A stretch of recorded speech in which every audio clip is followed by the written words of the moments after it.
Bonjour à tous et à toutes. Écoutez, je suis très heureux de vous retrouver de nouveau cette semaine. Comme on a l'habitude, vous savez, de dédier le cours, évidemment, pour tous les soldats en Israël qui donnent leur vie vraiment pour ce peuple juif, pour le défendre.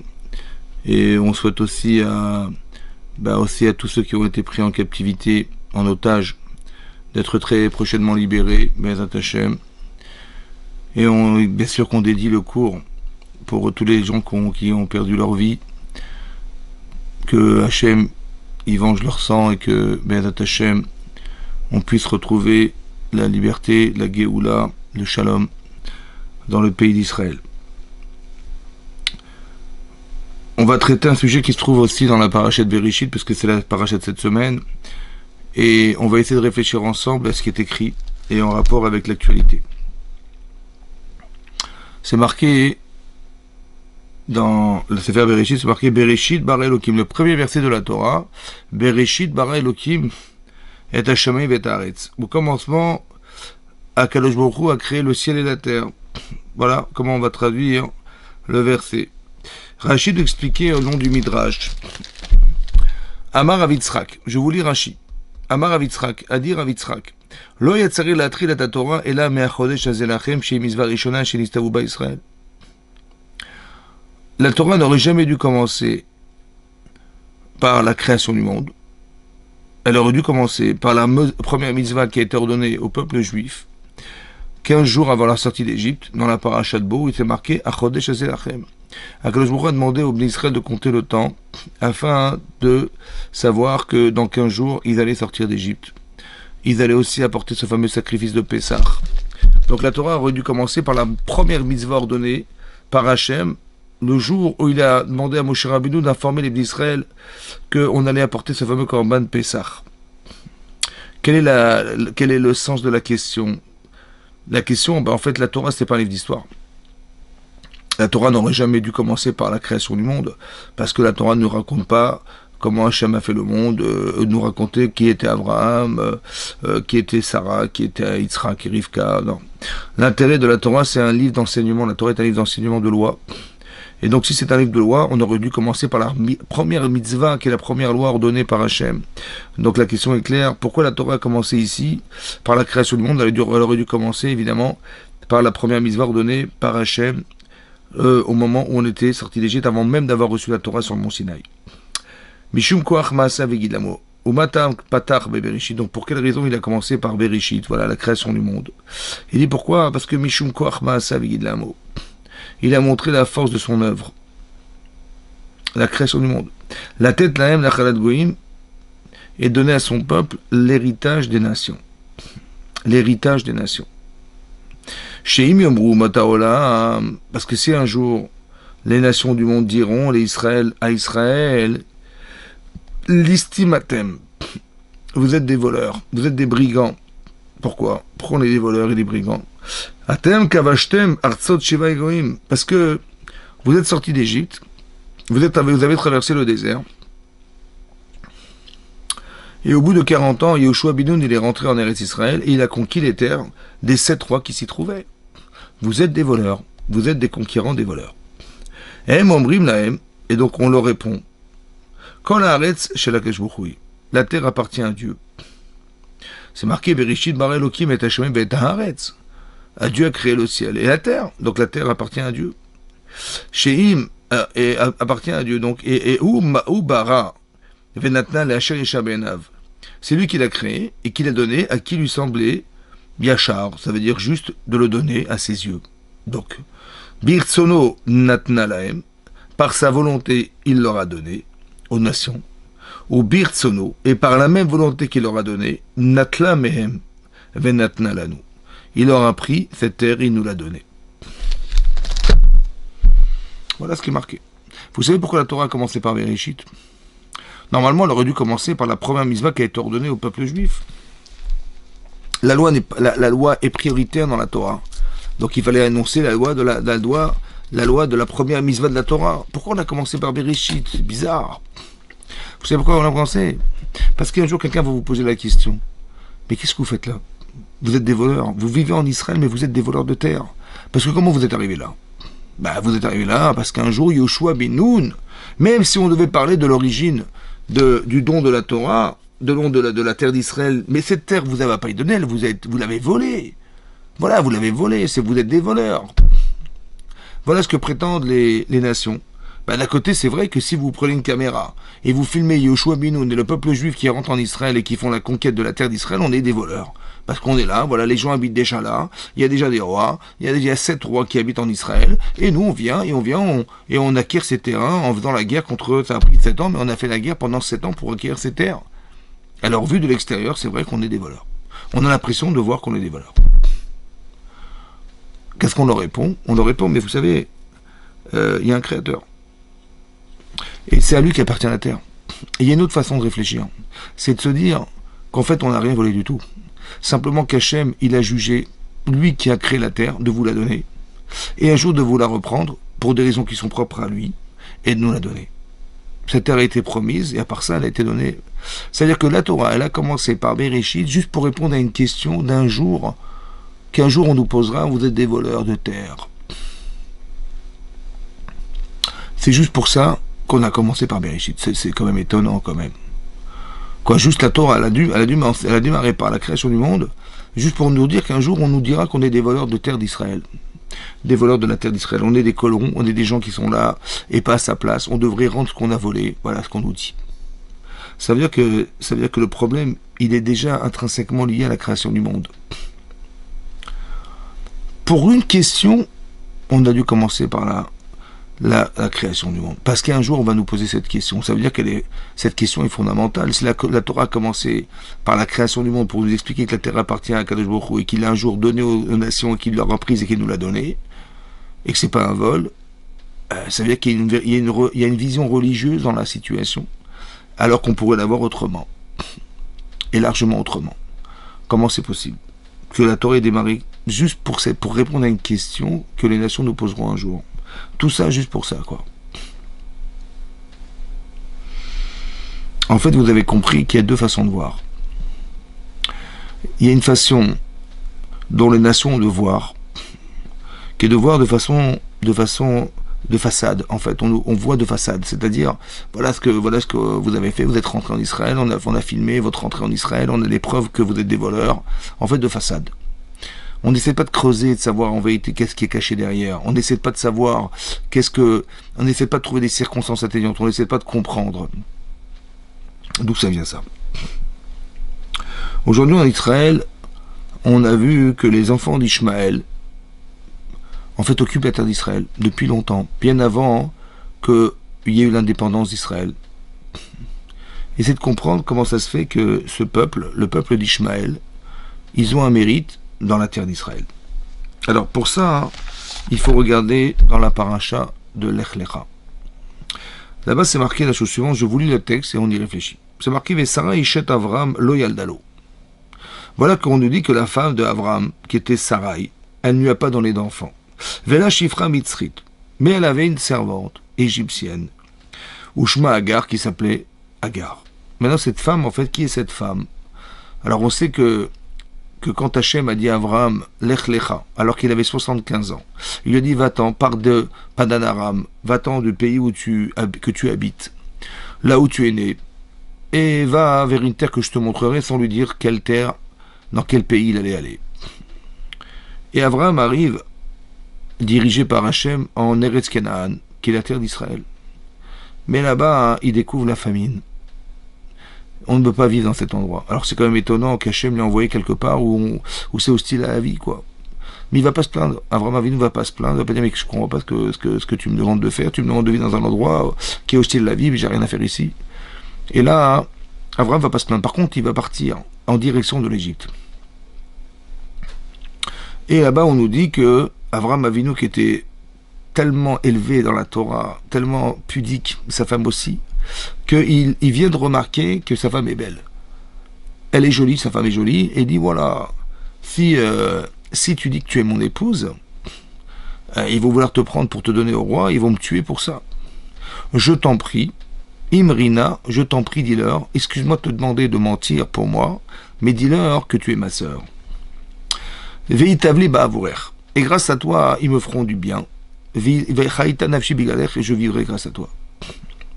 Deux choses. Un, ben, ils vont me faire du bien grâce à toi, j'aurai des présents, des cadeaux.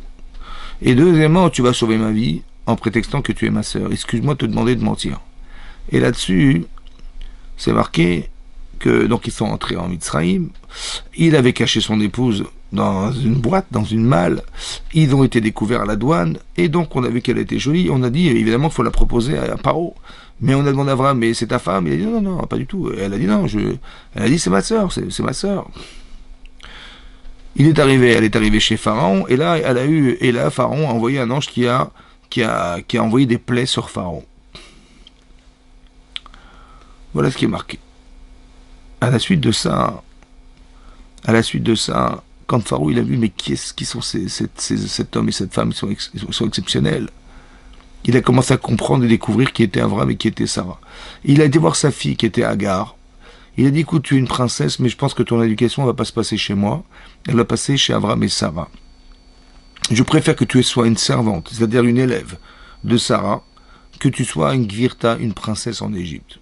Et c'est ce qui va se passer. Donc Agar va devenir l'élève, en fait, la meilleure élève. Ici, la meilleure élève de Sarah, qui était une princesse, en fait. Et là, bizarrement, Sarah, elle vit une situation compliquée, puisqu'elle n'a pas d'enfant, et elle a eu la bonne idée d'aller demander à Agar, ou d'aller dire à son mari, quelque chose qui n'est pas du tout féminin, a priori, de dire à son mari, écoute, on n'a pas d'enfant, est-ce que tu serais d'accord d'épouser Agar? Et c'est ce qu'elle va dire. Sarah et Avram, elle va dire Sarah et Avram, Inena atzarani hashemiledet, voilà qu'Hachem a stoppé ma capacité à pouvoir enfanter. Bona el shifrati, va, je t'en prie, avec ma servante, avec ma meilleure élève, Veoula ibane mimena, et peut-être que je construirai par elle. C'est-à-dire que je construirai une famille par elle. Vaishma Avram l'école Sarah, et Avram a écouté la voix de sa femme. Et Bané Mimena, ça peut vouloir dire deux choses. Un, ça peut vouloir dire qu'elle espérait construire une famille, ça veut dire qu'il y a une forme de triangulaire entre Avram, Sarah et Agar, et à trois, ils auront une famille. Et Bané, je construirai par elle. Ou on peut dire autre chose. Le Sforno explique qu'en fait, elle a provoqué chez elle cette forme de jalousie, qui expliquerait pourquoi elle a fait une chose qui n'est pas féminin, de proposer à son mari d'épouser cette femme. Pourquoi faire? En fait, pour développer chez elle le désir d'enfant avec son mari, en sachant que il avait une autre femme qu'elle. C'est ça que dit le Sforno. C'est un provocateur d'ovulation chez elle, qui va lui donner la capacité de pouvoir avoir des enfants. Et c'est ce qu'elle dit, Ebané Mimena, je construirai grâce à elle. Pas par elle, mais grâce à elle. Et Hachem et Avram acceptent d'épouser Agar dans la situation qui est proposée par Sarai. Et donc c'est marqué, Vatikar Sarai Eshet Avram. Maintenant, c'est pas Avram qui va épouser Agar. C'est pas lui qui va chercher cette femme, mais c'est son épouse Sarai qui prend cette femme Agar et qui la propose et qui l'invite à épouser Avram Avinu. Vatikar Sarai Eshet Avram et Agar à Mitzrit Shifrata Miketz et Shanim. Alors que ça faisait déjà 10 ans, la Shevet Avram Be'eretz Kenan. Alors que ça faisait déjà 10 ans qu'Avram et Sarah vivaient en Eretz Israël. Et par le mérite de ces 10 années passées en Israël, ça n'a pas suffi pour permettre à Sarai d'avoir un enfant. Et donc elle propose à Agar d'avoir un enfant, d'épouser son mari. Elle a donné donc cette femme à son mari pour être sa femme. Ok. Et donc Avram accepte d'épouser Agar. Vayavo el Agar. Donc il va avec Agar. Vatahar, et elle tombe enceinte. Agar tombe enceinte. Vatere ki arata vatekal gvirta benea. Et là elle tombe enceinte, et donc tout à coup, madame, Agar, elle considère sa maîtresse qui était Sarai, Kala Beinea, était légère à ses yeux. Rachid expliquait, qu'est-ce qui est devenu léger, comment elle est devenue légère. Rachid nous explique comme ça. Rachid nous dit comme ça. Amra, qu'est-ce qu'elle a dit à Agar, quel raisonnement elle a tenu à Agar? Sarazo, en sitra kegiluya. En fait, ce qu'elle cache n'est pas comme ce qu'elle montre. Que quoi? Marie Atzma kilou itzadeket. Ve'ena tzadeket. Elle montre qu'elle est une femme juste, une tzadeket. Mais en fait, elle n'est pas tzadeket. Voilà ce qu'a dit Agar. Pourquoi? Chez l'Ozarta les rayon kol hashanim alalou. Parce que toutes ces années-là, elle n'est jamais tombée enceinte avec Abraham. À la différence que Va'ani nitabarti bebi Arishona. En revanche, moi, je suis tombé enceinte par la première relation que j'ai eue avec Abraham. Donc c'est qui la tzadékette? Ben c'est moi. Voilà ce qu'a dit Agar. Agar, elle s'est vantée devant Sarai, prétextant qu'elle était, oui, elle, la tzadékette. Qui c'est qu'est la femme qui a été désignée par Hachem pour être la femme du peuple juif? C'est pas Sarai. Parce que si c'était elle, elle serait tombée enceinte depuis bien longtemps déjà. Ça fait des années et des années qu'elle a vécu avec Abraham, ça fait des années qu'elle aurait pu avoir un enfant avec Abraham, et finalement, elle n'a jamais eu d'enfant avec Abraham. Et tout à coup, moi, j'épouse Abraham et je tombe enceinte. C'est qui la tzadékette? C'est pas Sarai, c'est impossible, c'est moi, puisque si elle était vraiment la tzadékette, comme elle le prétend, elle aurait dû tomber enceinte depuis longtemps. Qu'est-ce qu'on apprend de là? Qu'est-ce que la Torah vient nous raconter des histoires entre Sarai et Agar? Premier enseignement. Premier enseignement, c'est que Agar, elle s'est pris pour la meilleure. Elle s'est pris pour la tzadékette. D'un côté, elle a voulu évacuer une femme. Elle a voulu évacuer Sarai du couple. Bah oui, parce que quand elle prétend que c'est la tzadékette, ça veut dire que Sarai n'est pas la tzadékette. Et si elle n'est pas la femme de Abraham Avinu, donc elle évacue, elle brise cette triangulaire qui aurait dû se faire entre Abraham, entre Agar et Sarai. C'est ce qu'elle a essayé de faire. Deuxièmement, elle prétend qu'elle est elle la tzadékette. Ça veut dire qu'elle prétend qu'elle est au-dessus de Sarai, au niveau spirituel. Que la femme d'Abraham, c'est pas Sarai, c'est elle. C'est elle qui va engendrer le peuple juif. C'est elle qui va être dans le projet divin d'Hachem. Ça peut expliquer si l'origine, c'est ça. C'est que d'origine, oui, les musulmans peuvent, qui descendent de Hagar, ils peuvent penser qu'ils sont eux, que inconsciemment, il y a quelque chose en eux qui leur font croire qu'ils sont le peuple, qui sont le peuple choisi, qui sont, en fait, Agar prétend qu'elle est tzadékette, elle est au-dessus des normes. Et donc ça va engendrer intrinsèquement quelque chose. Elle était légère, Sarai, à ses yeux. Ça, c'est la première information. La deuxième information, c'est la suivante. C'est marqué Vaï Avram ben Tishim Shana Vetesha Shanim. On nous dit, la Torah nous dit que Avram avait 99 ans.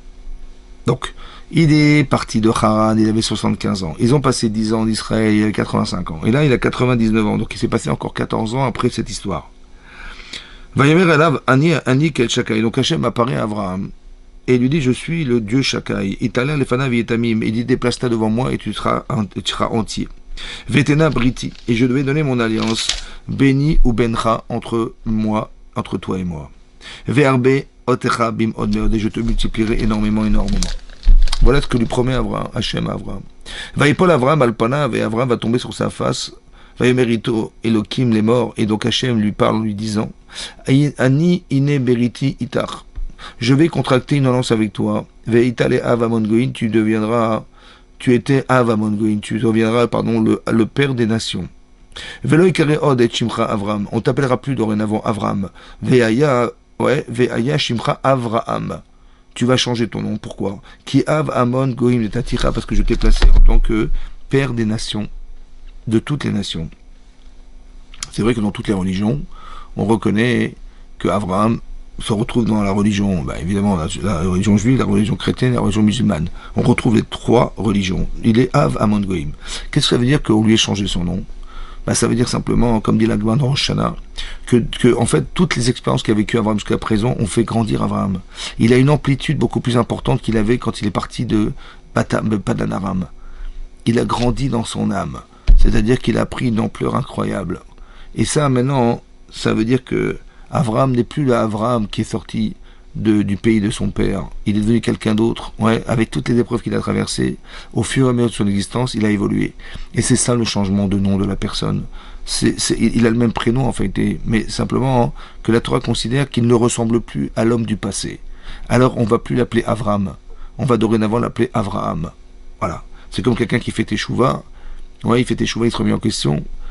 Tu peux pas lui rappeler ce qu'il était auparavant, t'as pas le droit de lui rappeler ses fautes, t'as pas le droit de lui rappeler son passé, parce qu'il n'est plus l'homme du passé. C'est pareil pour Abraham. Tu peux pas dire, mais rappelle-toi Abraham, non, je ne suis plus Abraham, je suis Abraham. Ne me parle pas d'Abraham, il n'existe plus Abraham. Et donc Hachem lui promet d'être le père des nations.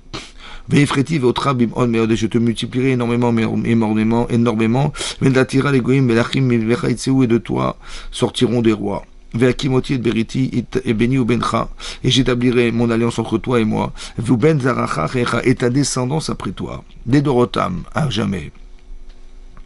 Pour les générations à venir. Les Brit Olam, une alliance éternelle. Liot lechal Elokim, velzaracha, pour être pour toi Dieu, velzaracha et aussi ta descendance après toi. Donc il contracte une alliance avec Abraham et sa descendance.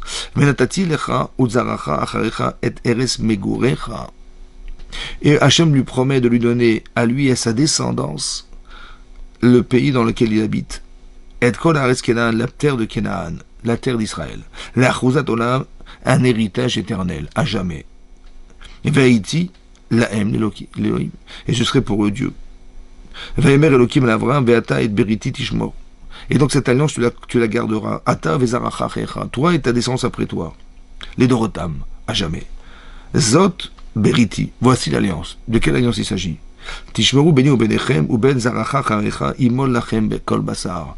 L'alliance, en fait, c'est quoi l'alliance? C'est la brit mila, la circoncision. Tu vas faire la circoncision et ça va être la preuve de l'alliance qu'on a contractée ensemble et la preuve que je te multiplierai et celle que je t'ai promise de te donner la terre d'Israël. Voilà ce qui est marqué dans le texte. Un maltem et bessar orlatrem, et donc vous circoncirez bessar orlatrem, le prépuce de votre chair. Vayaleot berit béni ou benechem, et ce sera ça le signe de l'alliance que j'ai contractée entre moi et toi et vous. Ou ben shmonat yamim, un enfant de 8 jours, imol lachem kol zachar. Tous les enfants qui naîtront après 8 jours, vous les circoncirez.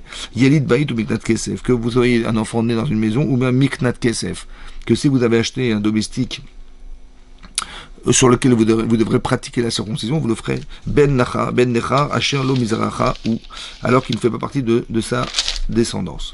Imol, Yelid Betecha, ou Miknat Kaspecha, Veita Briti, Bebsachel, Britolam.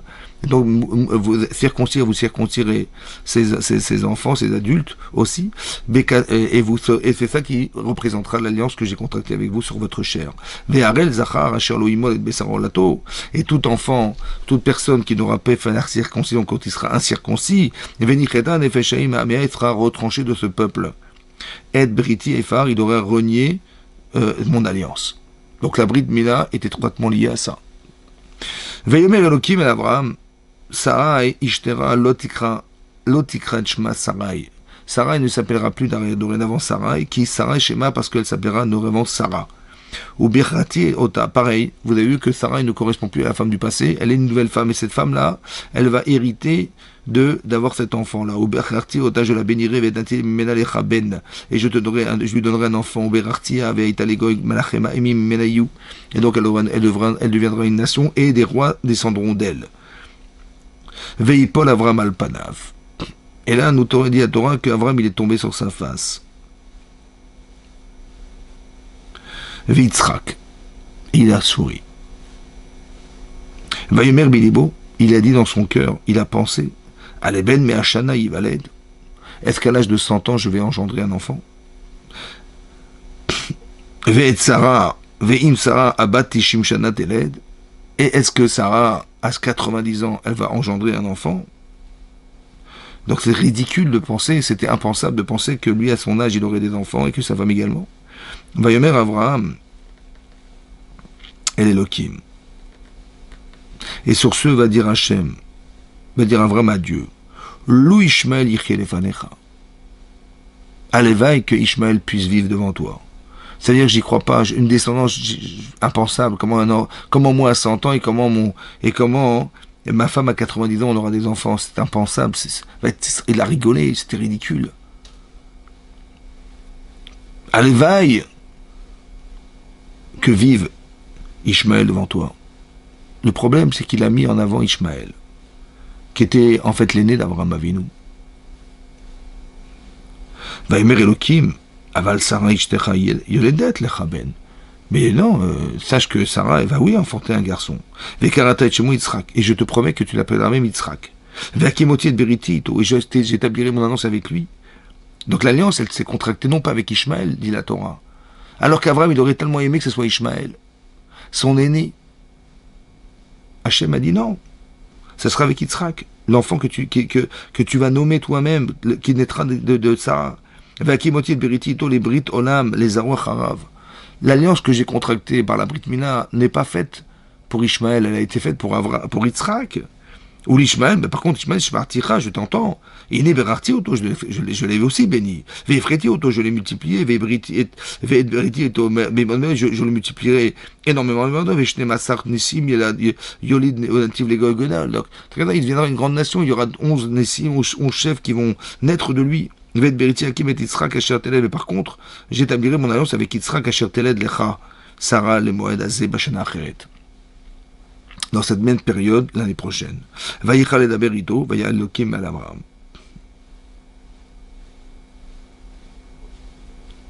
Et après, on nous dit qu'Abraham, il a fait la Brit Mila à son fils, Ishmaël. C'est très intéressant de voir le Zohar. Qu'est-ce que dit le Zohar sur ce passage? Vous savez que chaque nation a un ange qui le représente. Et là, c'est marqué que l'ange de Ishmaël, il est venu voir Hachem, qui lui représente la nation orientale. Il lui dit à Hachem, il dit, mais je ne comprends pas. Si on doit faire la Brit Mila pour mériter la terre d'Israël, mais Ishmaël, il a fait la Brit Mila. Voilà, il a fait la Brit Mila. Donc pourquoi tu ne lui donnes pas la terre d'Israël comme tu l'as donnée, comme tu l'as promise à Abraham pour Yitzhak et sa descendance, à jamais? Alors il a répondu, il a dit, t'as raison. Il a un mérite. C'est vrai que le fait d'avoir fait la Brit Mila à 13 ans, c'est un mérite. Parce qu'il aurait pu refuser.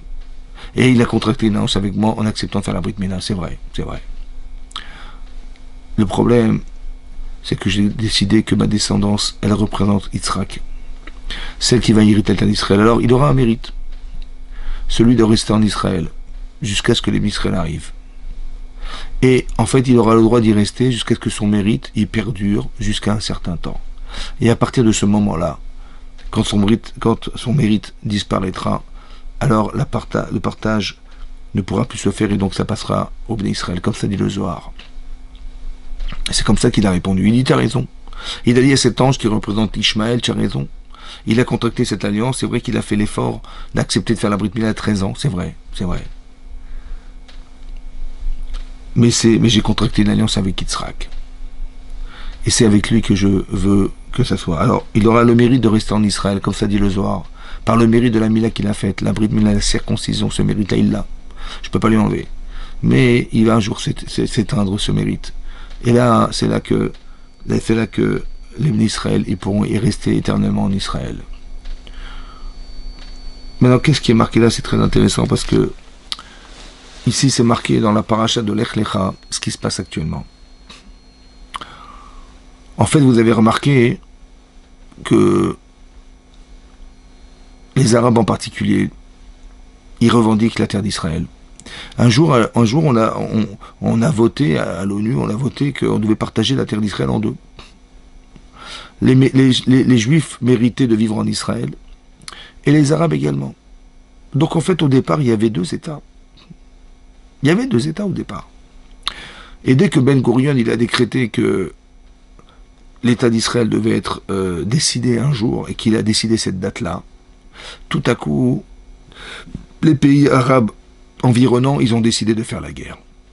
Ils avaient presque 50% de la terre d'Israël, et ils ont décidé de prendre 100% de la terre d'Israël, et donc d'évacuer et d'exterminer les Juifs qui étaient là, sortis de camps de concentration 3 ans auparavant.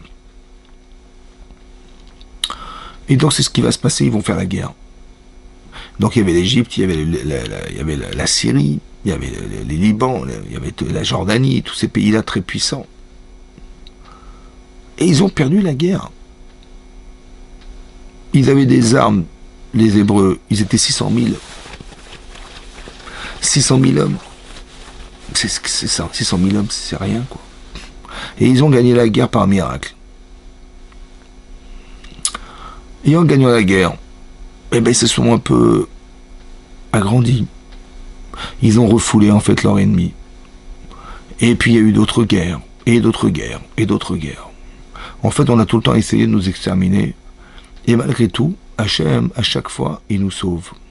Et à chaque fois, on s'étale sur la terre d'Israël. Tellement on s'est étalé qu'on a même pris le Sinaï.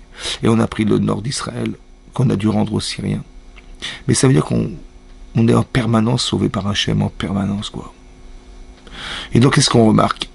Que eux, ils revendiquent quelque chose, en fait, qu'ils pensent leur revenir. Mais d'où vient cette revendication? En fait, elle vient du fait qu'un jour, Agar, elle a pensé qu'elle était plus tzadékette que Sarah. On pense que, qui est l'aîné d'Avraham Avinu? Mais l'Avraham Avinu, son aîné. Mais c'est qui? Ben, Ishmael, il dit, mais c'est moi. D'où on le voit? Parce que dans la paracha de Vayera, c'est marqué la chose suivante. Très intéressant. Dans la paracha de Vayera, c'est marqué V'Hachem pakad et Sarah. Donc Hachem s'est souvenu de Sarah, Kacher Amar, comme il avait dit, Vayas Hachem les Sarah, Kacher libère. Et il va faire à Sarah comme il avait dit, comme je vous ai lu. Vatar va telet Sarah le Avram ben l'iskunav. Et là, tout à coup, cette femme, Sarah, va donner un enfant à Avraham Avinu alors qu'il était vieux. La moed Asher Diberito Elohim, le mois qu'avait décidé Hachem au départ. Et c'est marqué, Vaikra Avraham et Shem Beno Anoladlo et Asher Yedal Sarah Yitzhak. Et donc, il a appelé cet enfant Yitzhak comme lui avait dit Hachem. Vayemo Avraham et Yitzhak Beno Ben Shmonat Yamim. Et il a fait la mina à cet enfant alors qu'il avait 8 jours. Kasher Tzivaoto Elohim comme lui avait ordonné Hachem. Avraham Ben Mea Shana. Veivaledlo et Yitzhak. Va Tomer Sarah les Srok Asal Elohim. Kol Hachem et Sarah. Donc Hachem, il m'a fait une blague. Tout celui qui l'entendra, il va rigoler. Ça va? Va Yigdel Ayeled. Mais après, on nous dit que l'enfant a grandi, Yitzhak a grandi, va Yigamal. Et donc, il a été sauvé par sa mère, Sarah. Vayas Avraham Mishte Gadol Biyahu Yigamal et Yitzhak. Et donc, Avraham, il a fait un grand festin. Un grand festin, c'est-à-dire qu'il a invité les grands de ce monde, qui étaient Avimelech, le roi d'Égypte, le roi de Syrie, tous ces rois-là qui étaient autour de lui. Il les a invités pour leur dire que, vous voyez, l'enfant qui court là-bas, le petit enfant de 2 ans, c'est mon fils. J'ai 102 ans, ma femme 92 ans. Ça veut dire que Dieu existe. Ça veut dire que tout ce que tu peux avoir, tu l'auras. Dieu existe. Il s'est marqué que tout à coup, va terrer Sarah et Ben Agar Amitzrit Ashayadla Avram Metzachek. Elle a vu, Sarah, que le fils de cette servante, qui était en fait Agar, Metzachek, il s'amuse. Rachid nous dit qu'il a commencé à pratiquer la vodazara, l'idolâtrie. Il a commencé à tuer des gens. Il a commencé à pratiquer l'adultère. Et donc elle a eu peur. Elle a eu peur de l'influence que pouvait avoir Ishmael sur Yitzhak. Et donc elle a été voir son mari. Va te mère les Avraham, Garesh Hamazot. Va te séparer de cette servante. Va être Benaït son fils, qui lo yirash ben Hamazot im beni Yitzhak. Parce que je ne veux pas que Ishmael puisse hériter avec mon fils Yitzhak de toi. Vayera Adavar Meod. Vayera Adavar Meod. Et ce qu'elle a dit à son mari était rare, était mal aux yeux d'Avraham Avinu, à l'Odod Beno, en parlant de son fils. Ça veut dire qu'il ne comprenait pas ce qu'elle disait. Il dit, mais qu'est-ce que tu dis? Qu'est-ce que tu racontes? Mais évidemment que Ishmael va hériter de moi. Vayomer, Elohim, et Avraham, sur ce Hachem va dire à Avraham, Alira be'enecha, que ce qu'elle t'a dit ne soit pas mal à tes yeux. Alanar, Velamatecha, sur cet enfant et sur sa servante. Qui kol asher tomar elecha, Sarah shma bekola. Parce que tout ce qu'elle va te dire, Sarah, écoute sa voix. Qui be'itzrak ikare lecha Zara. Parce qu'elle a raison. Que ta descendance passera par Yitzhak et pas par Ishmael. Alors que lui pensait qu'elle devait aussi passer par Ishmael. Rachid nous explique qu'elle a dit, je ne veux pas qu'elle hérite. Mais Kevan Shu ben Beni afilo imeno agun ki Yitzhak. Rachid dit comme ça. Alodot Beno. Il dit parce que chez Shama, chez Yatzet Aboutra, parce qu'il a entendu de sa femme lui dire que son fils il a mal tourné. Il s'en était pas rendu compte. Et Rachid nous dit que si Hachem a dit à Abraham, écoute la voix de ta femme, c'est que en fait la prophétie, le niveau de prophétie qu'avait Sarah était beaucoup plus élevé que celui de son mari. Ça veut dire quand il est marqué qu'elle a vu, en fait elle a rien vu, elle a su, elle a ressenti, elle a su par Hachem, par intuition féminine, que en fait ça n'allait pas chez Ishmael. Elle a eu peur pour lui. Et donc il y a marqué ici clairement qu'il s'amuse. Et Rachid nous explique comme ça. Rachid nous dit béni. Oui, Rachid nous dit comme ça. Shaya Meriv et Yitzhak. Parce qu'en fait, si il a dit je ne veux pas que Ishmaël puisse hériter d'Yitzhak avec Yitzhak, parce qu'en fait il y avait une dispute, se disputait Yitzhak et Ishmaël à la Yerusha. Veomer Ani Beran Venotel Pishnaim. Ishmaël prétendait qu'il était l'aîné d'Abraham et c'est lui qui devait prendre 2 parts d'héritage. Donc qu'est-ce qu'il faisait? Il allait sortir dans les champs, il sortait avec son épée, avec son arc. Veilloré Bochitzim. Il envoyait des flèches sur son frère. Kama deat amar comme c'est marqué dans le Targum Amar, allo mesarekani. Et donc qu'est-ce qu'il disait? Il disait mais je m'amuse, mais ça va, je lui tire dessus, ça va, mais je m'amuse. En fait, il voulait tuer son frère. Il voulait qu'on n'ait pas le choix et que lui puisse hériter d'Abraham tout seul. Il voulait tuer Yitzhak Avinu.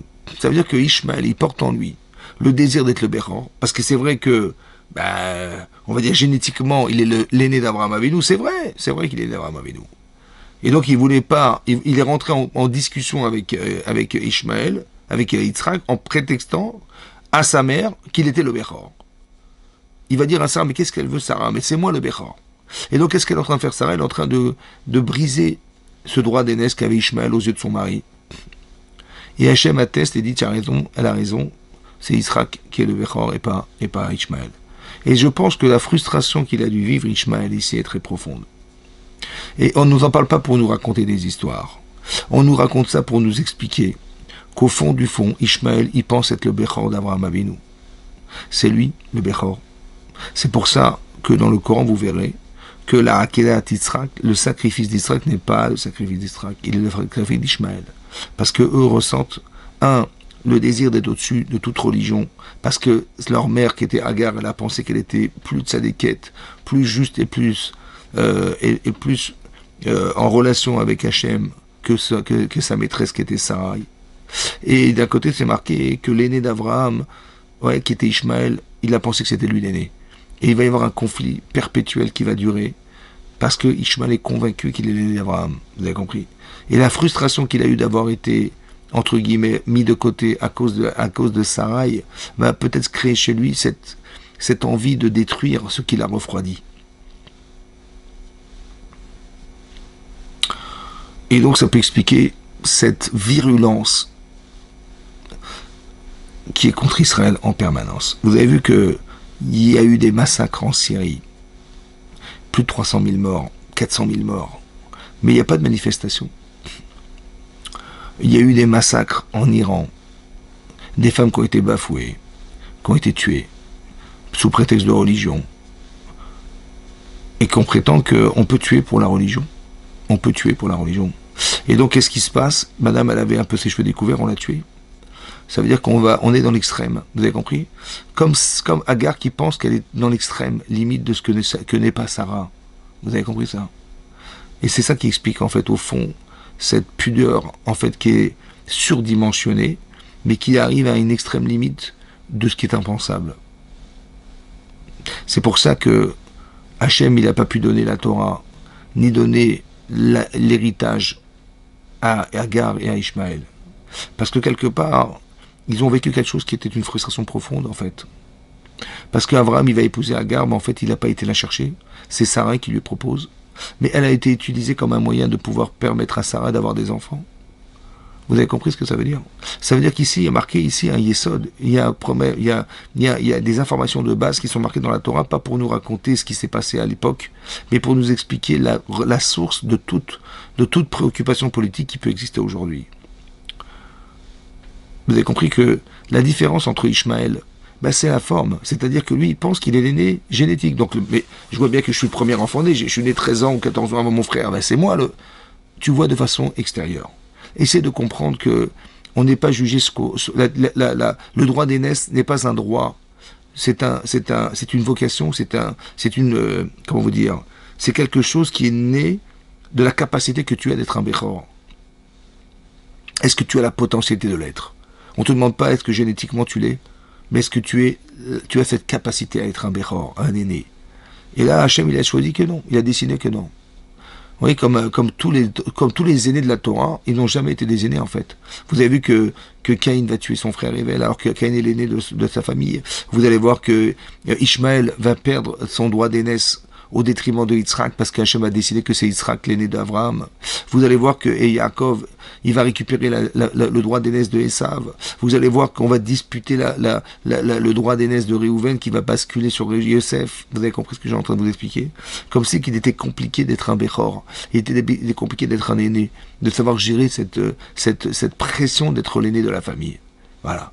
Et là, quelque part, le fait d'avoir été nommé autre que celui-là, la frustration va occasionner dans l'histoire quelque chose qui va amener à ce que on va toujours croire que Israël a volé quelque part, a volé le droit d'aînesse de Ishmaël, que quelque part à cause de ça, qui a Madame décidé et qui a convaincu Hachem. Ouais, mais tout ça c'est vu de l'extérieur.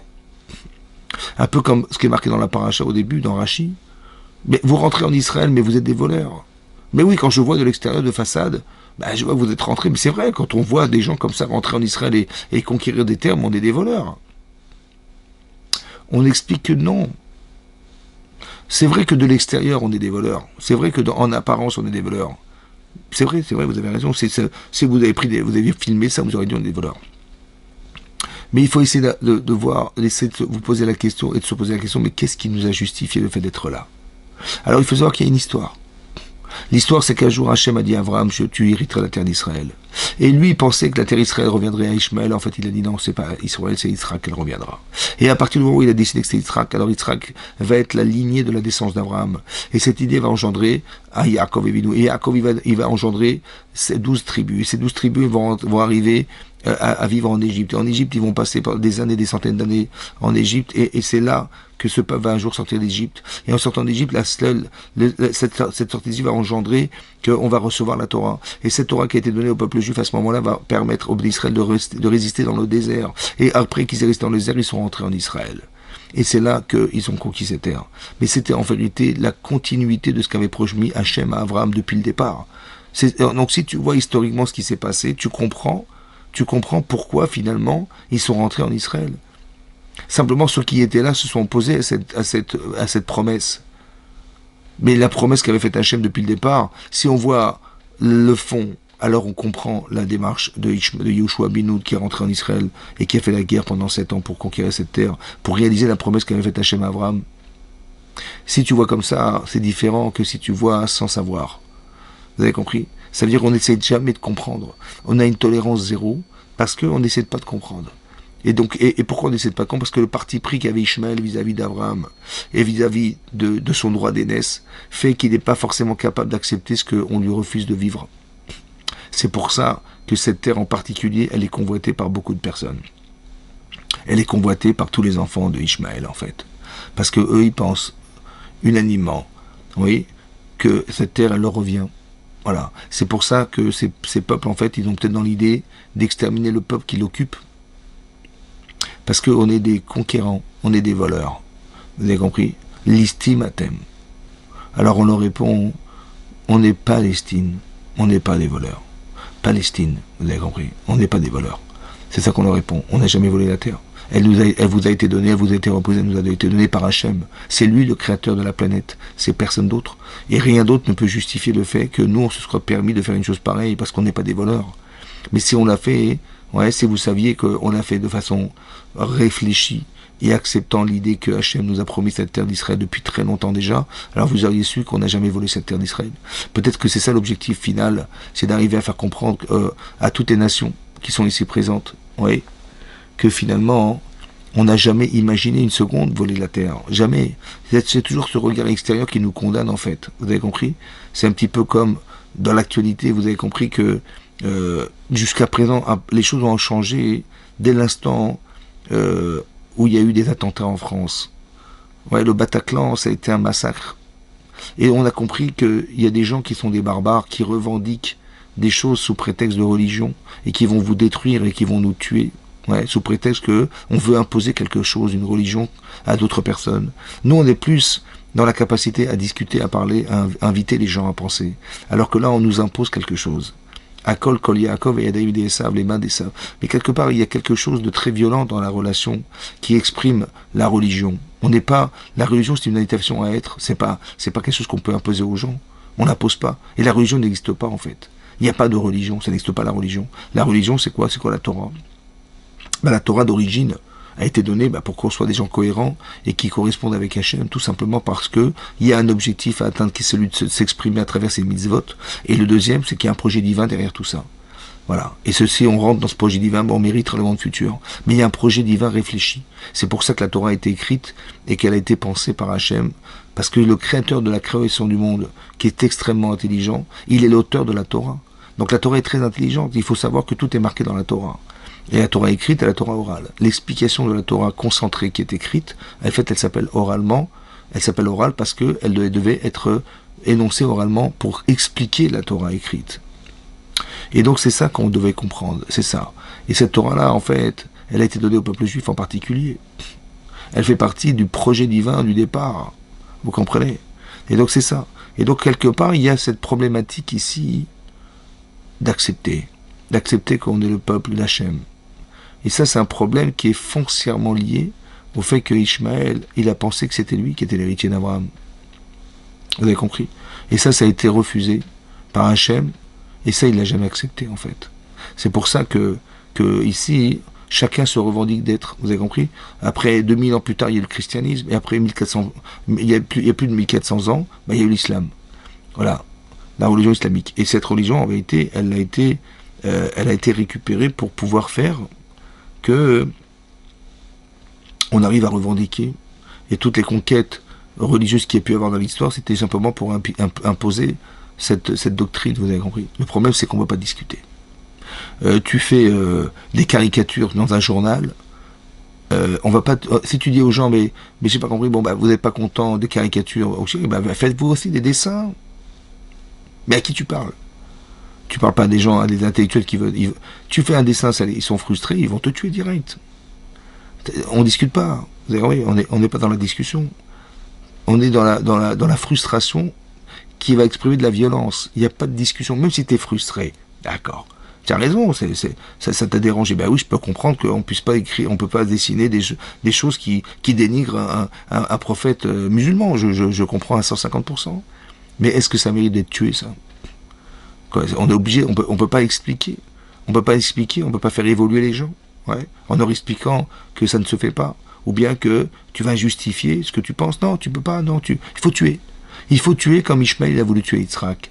Mais je m'amuse. Mais je voulais pas.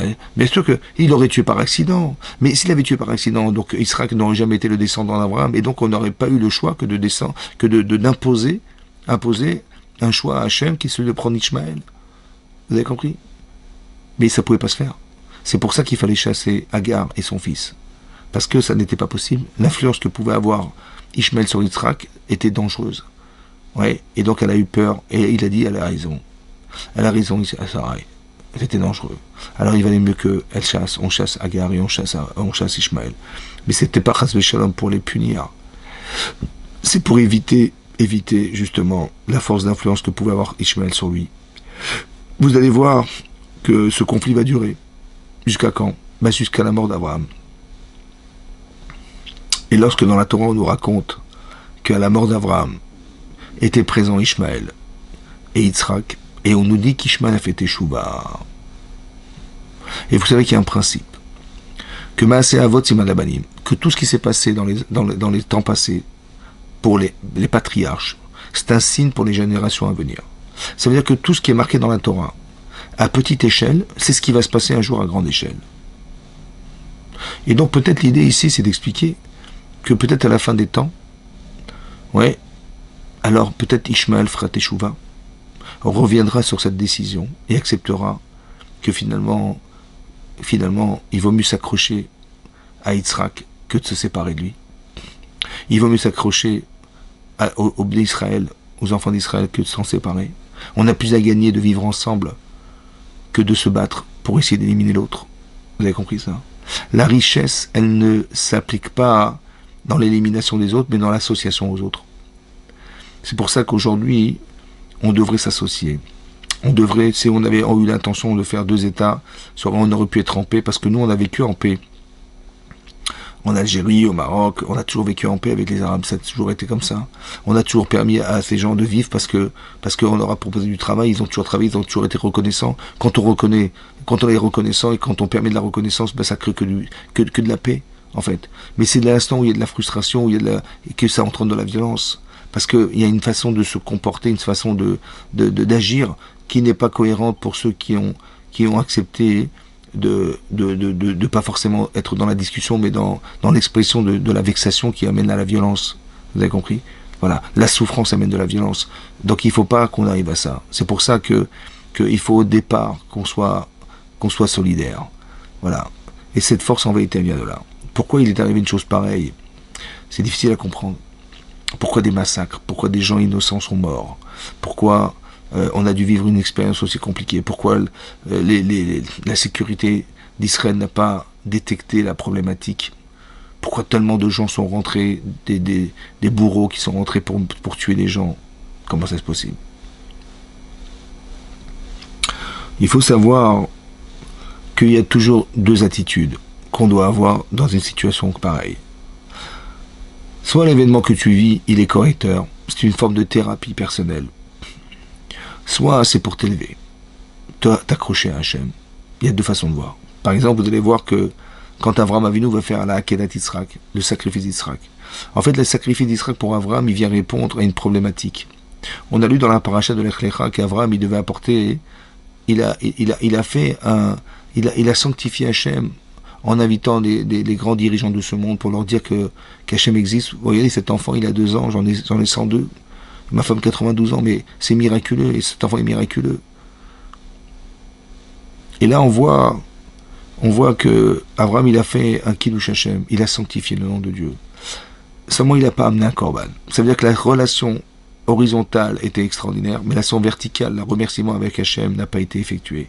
Alors, le Satan, le mauvais penchant, il vient, il va condamner Abraham auprès d'Hachem, en disant, il n'a même pas remercié en t'amenant un sacrifice personnel.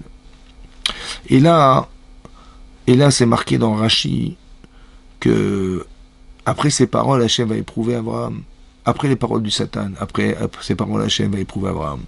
C'est aussi marqué après d'autres paroles. Parce qu'Ishmaël vient voir Abraham. Il vient voir Yitzhak, pardon. Et il lui dit, dis-moi, à quel âge tu as fait la Brit Mila? À quel âge tu as fait ta circoncision? Et il va lui dire, je l'ai faite comme la Torah précise et préconise qu'on la fasse, c'est à 8 jours. À 8 jours. Mais 8 jours. Mais moi je l'ai faite à 13 ans. Mais moi je l'ai faite à 13 ans, j'étais conscient, j'ai accepté de me sacrifier pour Hachem, j'ai fait cette alliance, contracté consciemment la conscience que j'avais de contracter l'alliance par la Brit Mila avec Hachem. Mais toi, à 8 jours, quel engagement, quelle conscience, quel souvenir? Il n'y avait rien. Tu ne peux pas dire que tu as contracté une alliance avec Hachem en faisant la Mila, puisque de toute façon tu l'as subi et tu l'as jamais décidé. Voilà ce que lui dit Ishmaël. Alors sur ce va lui répondre Yitzhak. Tu t'es vanté d'avoir donné une partie de ton corps. Si Hachem me demandait demain de me sacrifier complètement, j'accepterais. Après ces paroles, alors Hachem va éprouver Abraham. Il fallait qu'Yitzhak accepte de sacrifier pour qu'Hachem puisse éprouver Abraham dans le sacrifice d'Yitzhak. Maintenant, on a compris une chose. C'est que Abraham, en faisant ce sacrifice, il a solutionné un problème qui a 35 ans d'âge déjà. Ça faisait 35 ans qu'il aurait dû amener ce sacrifice qu'il n'a pas amené, alors il va amener son fils à la place. Donc je comprends que ce que vit Abraham, c'est sa thérapie en fait. Mais Yitzhak, qu'est-ce qu'il a fait pour devoir mourir en tant qu'animal sacrifié? En fait, on apprend d'ici une chose incroyable. C'est que dans l'histoire, vous allez voir qu'il y a beaucoup de juifs qui vont se sacrifier pour Hachem. Mais d'où ils ont tiré cette force? D'où ils ont puisé cette force? En fait, ce qu'on voit, c'est qu'ils ont puisé d'Israël. Ça veut dire que soit l'épreuve que tu vas vivre, elle va corriger quelque chose, comme pour Abraham, soit cette épreuve, elle va te permettre d'évoluer comme Yitzhak Avinu. Tu vas t'accrocher à Hachem de toutes tes forces. Et je pense que ce qu'on vit aujourd'hui, c'est ça. On vit quelque part quelque chose qui vient nous rappeler à l'ordre. Et aussi, on vient nous permettre de nous accrocher à Hachem. Ça veut dire qu'on va, par l'expérience vécue, c'est tellement dramatique, il n'y a que Hachem qui peut nous aider. On est entouré de gens qui veulent nous tuer. Comme c'est marqué dans la Gada Pesach, dans toute génération, on veut nous éliminer. Et Hachem, Matzilenu miadam, c'est Hachem qui nous sauve. C'est Hachem qui est le réalisateur de tout ce que vous voyez. Il n'y a pas d'autre explication que ça. Parce que tout est incohérent. L'antisémitisme c'est une incohérence. Le fait qu'on veuille s'acharner pour de la terre, à nous tuer pour de la terre, mais c'est incohérent. Qu'est-ce qui peut remplacer la vie? Qu'est-ce qui peut avoir une valeur aussi importante que la vie? Ça n'a aucun sens. Et vous voyez comment les gens s'acharnent pour essayer de nous éliminer, mais ça n'a pas de sens. Dans toute génération, et on est encore présent. Comment c'est possible? Parce qu'on est indestructible, parce qu'on est éternel, parce qu'on est le peuple d'Hachem. Il suffit simplement de comprendre qu'Hachem, en nous voyant une épreuve pareille, il veut nous faire évoluer. Ça veut dire quoi évoluer? Ça veut dire s'accrocher à lui. Il faut qu'on atteigne cette conscience qu'Hachem existe. Et peut-être c'est une invitation à ce qu'on grandisse dans les mitzvot, qu'on s'accroche à Hachem, qu'on fasse du chesed autour de soi, qu'on crée de la fraternité autour de nous, qu'on crée une alliance en fait avec Hachem et avec chacun d'entre nous. Et cette solidarité-là qu'on voit en Israël, elle est extraordinaire. Quel dommage qu'on soit obligé d'en arriver à ça pour créer de la fraternité. Mais c'est ça l'objectif, c'était d'être unis, un petit peu comme on a été unis le jour du don de la Torah. Ouais, Vaïchan Israël Negedar. On a campé devant cette montagne du mont Sinaï. Keish Echad Belev Echad. Dit nous dit Rashi, on était comme un seul homme, avec un seul cœur, en direction d'Hachem. Quand on a aussi vécu un moment difficile à Purim, c'est marqué dans le Midrash que quand Aman il est venu pour décider de détruire le peuple juif et de l'exterminer dans les 127 provinces, il a été voir Achashverosh. Il a dit, j'ai décidé de détruire un peuple qui vaut rien. Et nos chauvet la nicham, il vaut rien ce peuple. Ils ont une religion et des lois qui ne sont pas comme les nôtres. Il dit, de qui tu parles? Il dit, je parle du peuple juif. Il a dit, mais tu plaisantes. Ils ont un Dieu très fort. Et Nebuchadnezzar, il a détruit le temple. Mais tu veux qu'il s'énerve contre nous? Si on le détruit, ce peuple. Et il dit, ne t'inquiète pas. Pourquoi? Parce qu'ils sont Mephozar ou Mephorat Ben Hamim. Ils sont éparpillés, séparés parmi les nations. Et jamais Hachem interviendra quand on n'est pas ensemble. On est éparpillés. Alors il dit, ok, alors tu peux y aller. Et sur ce, quand il va déclencher ce processus d'extermination, il va placarder dans les 127 provinces de Hodou vers Atkouch, depuis l'Inde jusqu'à l'Afrique. Et là, Mordechai, il va décréter un jeûne. Et il va aller voir Esther Amalka. Il va la voir, il va lui dire, il faut absolument que tu interviennes. Imacharesh tacharishi, parce que si tu te tais, Revach ve'atzala, il y a un mot de la Yodi, ne t'inquiète pas, il y a des solutions ailleurs. Le sauvetage, il va se faire par quelqu'un d'autre, mais c'est dommage. Parce que Atou betavir tovedou, toi et la maison de ton père, vous allez disparaître. Voilà ce qu'il a dit à sa femme. Pourquoi toi et la maison de ton père? Parce qu'en fait, Esther Amalka, elle descendait de Shaoul Amelech. Et Shaoul Amelech a raté l'occasion de détruire Amalek quand il a fait la guerre contre Amalek. Et il a laissé le roi d'Amalek se sauver. Il s'appelait Agag. Et parce que cet homme s'est sauvé, il a engendré un homme qui s'appelle Aman, à Agagi, qui descendait de Agag. Et donc il a raté l'occasion de détruire Amalek. Et donc Shmuel Hanavi, il est venu voir Shaoul Amelech, il a dit, dorénavant tu ne seras plus roi d'Israël. Parce que tu n'as pas finalisé cette mission qui était la tienne. Et maintenant, Esther Amalka, qui est une descendante de Shaoul, elle a l'occasion de combler ce que son ancêtre n'avait pas pu faire. Et si tu ne le fais pas en détruisant Aman, alors tu auras raté l'occasion de réparer la faute de ton ancêtre. C'est ça qui est marqué là-bas. Ah, Tobetavir Tovelou. Et donc c'est ce qui va se passer. Et donc elle va dire, connais cette Kol HaYodim, rassemble tous les juifs, Vetsumu Alay, et jeûnez avec moi ce Shet Yamin 3 jours, Laila Bayom, Ve'ani Ve'na'aruta Yetzumken, et moi et mes servantes aussi on jeûnera. Et c'est comme ça que je me présenterai devant Achashverosh. Et là-bas c'est marqué Kanes, rassemble. Ça veut dire que le problème, c'est qu'on n'est pas rassemblés. Et pour qu'Hachem puisse intervenir, il faut qu'on soit ensemble. Il faut de la fraternité, il faut de la convivialité, il faut avoir envie d'aider, il faut avoir envie de donner la Torah aux autres, il faut envie de partager. C'est ça en fait, d'être un peuple uni. Et c'est ça qui manque. L'union, qu'on soit tous ensemble, qu'on ne soit pas fracturés, parce que tout le travail du Yetzer Hara, c'est de nous fracturer, c'est-à-dire de nous couper le lien qu'on peut exister avec Hachem en faisant des avérotes. C'est pour faire des fractures entre les couples, c'est de faire des fractures entre les hommes, le lachon hara, la médisance. Tout son travail, en vérité, c'est de nous fracturer, de nous séparer. de nous diviser. Vous avez vu que quand Yaakov Avinu, il a voulu dire à la fin des temps à ses enfants, dans la parashat Vaïchi, il leur a dit, Asfou, rassemblez-vous, Ikabetsu, regroupez-vous, je vais vous raconter ce qui va se passer à la fin des temps. Vous avez envie que le Mashiach vienne, mais c'est marqué dans la Torah, que Yaakov, il a dit à ses enfants, mais regroupez-vous, rassemblez-vous. Il faut être ensemble pour que le Mashiach puisse venir. Hachem, il n'est pas le Dieu d'individus, il est le Dieu du peuple juif. Donc pour qu'il soit le Dieu du peuple juif, il faut qu'on se rassemble. Il faut qu'on existe ensemble. Jusqu'à quand on va faire du Lachon Hara? Jusqu'à quand on va dans la médisance? Jusqu'à quand on va comprendre qu'en fait, tout le travail que fait l'Yetzer Hara, c'est de nous diviser. On dit ça, il y a des divisions qui sont insupportables. Elles soient politiques, elles soient sociales, qu'elles soient religieuses. La division, c'est l'Yetzer Hara. Venez, on va s'associer. Venez, on va essayer de comprendre la solidarité. Je ne sais pas si vous vous rappelez, moi j'avais été choqué un jour en Israël lorsque il y avait 3 jeunes hommes, 3 adolescents qui avaient été kidnappés. Vous vous en souvenez, j'en suis sûr. Et ils ont été kidnappés et tout le monde priait, tout le monde, on ne peut pas rester indifférent, vous comprenez, donc ces pauvres familles, et ça a duré 1 semaine, ça a duré 2 semaines. Et finalement, tout le monde a été solidaire, tout le monde, qu'on soit religieux, pas religieux, anti-religieux, tout ce que vous voulez. Et finalement, c'est avéré qu'ils ont été assassinés. Il s'est avéré qu'ils ont été assassinés. Maintenant, j'ai dit quelle leçon on tire de cette histoire? Qu'est-ce qu'on peut apprendre de là? Je me suis dit, mais c'est incroyable, parce que quand ces enfants ont été kidnappés, personne n'est resté indifférent, on ne peut pas rester indifférent. Et tout le monde a prié, tout le monde a espéré, on a tous fait des efforts en commun pour essayer de les retrouver. C'est marrant parce qu'on a vu une ardoute qu'on n'a jamais vue nulle part.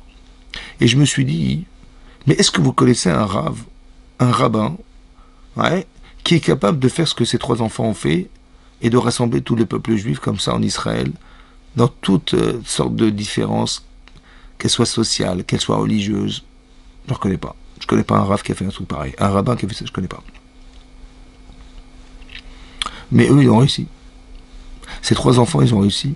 Ça veut dire qu'ils avaient des âmes particulières. Ils avaient pour objectif, dans cette expérience de vie malheureuse, de nous amener à nous rassembler. Comme si Hachem voulait nous dire, mais jusqu'à quand ça va durer? Quand je suis obligé de faire kidnapper 3 enfants pour que vous soyez solidaires les uns pour les autres. Je suis obligé d'envoyer des barbares tuer vos enfants et vos femmes pour que vous soyez solidaires. Pour que on considère que l'armée, elle va nous aider à surmonter les difficultés, qu'on prie pour eux. Si chacun jouait son rôle, ben l'armée, ils nous défendent. Ben la moindre des choses, c'est que les gens qui sont dans les yeshivot, donc qui prient, ben, ils prient pour eux. Ouais, qui s'engagent, chacun s'engage à permettre à ce que ce peuple juif il soit uni. Chacun dans son rôle. On va pas demander à quelqu'un qui a étudié la Torah d'aller à la guerre. Pourquoi? Ben parce que son rôle, c'est pas ça. Et on peut pas, comme de la même manière, on peut pas demander à un soldat d'aller étudier à l'Yeshivat du matin au soir. Mais chacun joue un rôle. On est complémentaires. C'est ça l'amour. C'est ça la avatrinam. Il faut qu'on arrive à s'aimer gratuitement sans penser que l'un doit jouer le rôle de l'autre et que l'autre va évacuer le rôle de l'un. Non. Ça c'est lié de ça. C'est ce qui nous sépare en fait. Mais non, on veut pas se séparer. On veut s'associer. On veut vivre ensemble. On veut que le Mashiach vienne. Eh ben ça peut pas se faire autrement. Pourquoi vous croyez que le Chavetz Chaim, il a écrit ce livre du Lachon Hara, de la médisance? Parce qu'il sait que c'est ça le problème. On a une force par la parole, c'est la prière. Mais pourquoi on l'utilise pour détruire les autres? Pourquoi on l'utilise pour grandir aux yeux des autres? En écrasant les autres par la parole, en détruisant la relation qui existe entre nous. Mais c'est pas ça. C'est cette communication mauvaise et fausse qu'il faut détruire. Et jusque-là, on est fou de croire qu'on va utiliser sa bouche pour ça. Ben, non. Alors venons, attirons des leçons de ce qui nous arrive. Et j'espère que cette vidéo, elle va passer parce qu'il faut qu'on arrive à transmettre ces vraies valeurs-là. L'amour de l'autre, ouais, le respect des mitzvot, le respect d'Hachem. Voilà, on va s'accrocher jusqu'au bout. Ouais, et vous allez voir qu'on va gagner. Et de la même manière qu'un jour, on a vu Paro arriver devant nous et qu'on a eu très peur parce qu'on était sûr qu'il allait nous ramener en Égypte. Et on a crié vers Hachem. On a crié de toutes nos forces. Et miraculeusement, la mer s'ouvre. Mais qui aurait imaginé que la mer allait s'ouvrir? Et la mer va s'ouvrir. Et on est rentré dans ce couloir, et on a eu très peur parce parce que les Égyptiens nous pourchassaient, et on était certains qu'ils allaient nous rattraper. Et qu'est-ce que fait Akadosh Baruch Hu? Eh ben, il a renversé la mer sur eux, ils se sont noyés. Et là, on a fait la shira, on a chanté. Et là, c'est marqué Vayaminu Bachem. On a cru en Dieu, Uv Moshe Avdo, et à son serviteur Moshe Rabbeinu. Mais on était déjà des croyants. Puisque ce qui nous a permis de sortir d'Égypte, c'est ça, c'est cette croyance. Alors pourquoi c'est marqué beaucoup plus tard, après que la mer se soit retournée contre les Égyptiens, qu'on était des croyants? Mais on était déjà des croyants. Non. En vérité, il y a des niveaux de croyance. Il y a des niveaux d'émotion. Quand on est sorti d'Égypte, on avait l'angoisse, parce qu'on est parti comme des esclaves. Donc on était croyants, mais pas suffisamment. Pas suffisamment pour recevoir la Torah. Alors pour qu'on arrive à croire en Dieu, alors Hachem, qu'est-ce qu'il fait? Il envoie Paro. Il envoie Pharaon. Et Pharaon nous pourchasse. Et on a eu très peur. Et Hachem nous sauve. Et bien c'est ce qui va se passer. On va voir des choses extraordinaires, Bédat Hachem. Mais pour ça, il faut être sa mère de savoir que à chaque fois qu'il y a une descente, il y a forcément une montée dans la vie. On n'est jamais descendu pour descendre.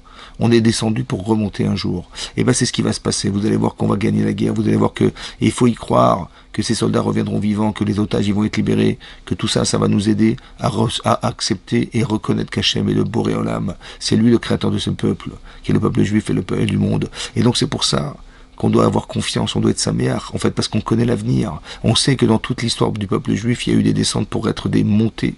C'est-à-dire qu'on est descendu, on a eu très peur. Mais en fait, tout ça, ça a été provoqué pour qu'on s'accroche à Dieu, qu'on ait la conscience qu'Hachem existe, et que cette conscience-là, elle est une preuve d'amour. Seulement, comme on n'y croit pas, vraiment, alors Hachem, il est obligé de nous créer des situations pour recréer cette conscience, en fait, qu'on a oublié de vivre. C'est pour ça qu'il arrive des choses pareilles. Mais il faut être sa mère, la joie de savoir qu'Hachem, il nous aime. Et il attend qu'une chose, c'est qu'on lui réponde. Il nous téléphone, en fait, on ne répond pas. Alors il est obligé de créer des situations pareilles pour écouter notre voix. Alors, c'est ce qu'on va faire, Bédat Hachem. On va prier, on va étudier, on va faire teshuva, on va s'accrocher à Hachem, parce que derrière, le rideau, ben Hachem existe, il est là. Alors, c'est ce qu'on va essayer de faire ensemble. Et ça, on va être solidaires les uns pour les autres. Que si vous avez quelqu'un qui ne sait pas faire Shabbat, eh ben, vous allez l'inviter. Que si vous mettez les tefilines, eh ben, vous allez le mettre bien. Que lorsqu'on va faire le Birkat Amazon, on va faire attention de bien le comprendre et le lire, que quand on va faire des brachot, on va articuler les mitzvot et les brachot, et tout ça, ça va nous permettre, Bédat Hachem, d'aimer Akadosh Baruch Hu, parce que il y a que ça qui nous reste, vous avez compris. Et c'est comme ça qu'on fera venir le Mashiach. Il n'y a pas d'autre solution à ça. Et que Bédat Hachem, cette situation, elle va être vécue de façon extraordinaire et spectaculaire, et qu'on verra des miracles, et que tout le monde reconnaîtra, que toutes les nations reconnaîtront que la terre nous revient, et que Bédat Hachem, ce qui est marqué dans le premier verset de Bereshit, qu'on nous a pris pour des voleurs, eh ben, disparaîtra. Et tout le monde comprendra que tout ça, ça avait été pensé par Hachem depuis très très longtemps déjà. Que Ishmael comprendra et tous les nations comprendront, Bédat Hachem, qu'on n'est pas dans la violence, on n'est pas dans l'imposition, mais dans la compréhension et l'acceptation. Que tout ça, ça a été pensé par Akadosh Baruch Hu. Voilà, on se souhaite le meilleur, Bédat Hachem, et qu'on souhaite qu'il y ait la paix en Israël, et que tout le monde puisse s'y retrouver, et que le Mashiach puisse venir très très rapidement. Amen, Kenny Ratson. Merci beaucoup de m'avoir suivi, et j'espère que vous transmettrez et vous diffuserez cette vidéo. Amen, Kenny Ratson. Merci beaucoup.